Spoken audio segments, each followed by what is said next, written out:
Let's go ahead and scroll the chart back and take a look at BLNK. So here we have a stock where the price was slowly going down for a whole year.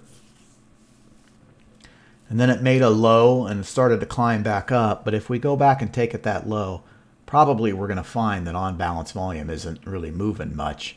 And so look, there's the case. Here's this familiar pattern we see when we think a bottom is about to happen. There's your push down and a smile with a head. Then you have another head right here.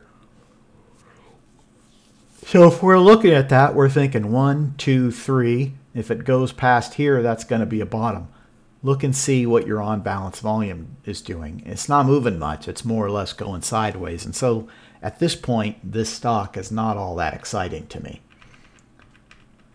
And it still made a huge run up from $2 to $3, but it happened so fast you may not have been able to trade it. That's called a sucker's rally.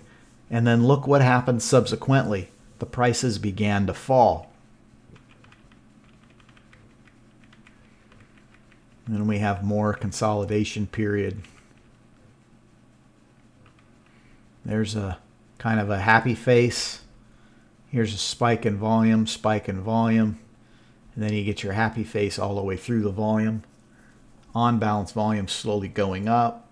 So this would have been a trade that you could have put on at 198. If you would have done it, you would have had a nice run before you got stopped out. And look at what happens coming out of this head. Here you have a high, a new high, but the on balance volume is not making new highs. In fact, it's falling. And now it's made a new high. So here's something that is strong that you want to pay attention to.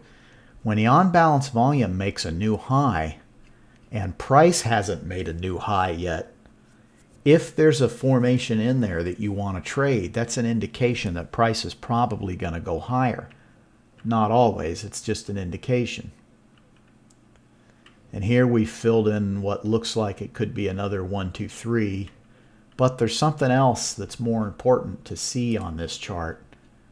That when you get your technical analysis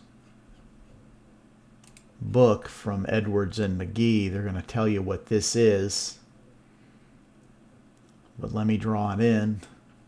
So you have a period where you have gradually higher lows and a period where you have gradually lower highs. And so if you connect all this stuff up with trend lines, you get something that looks like a coil. And that's what they're called. And they tend to spring price out in the same direction. And there you go. The price squirted up right as it broke out of this area.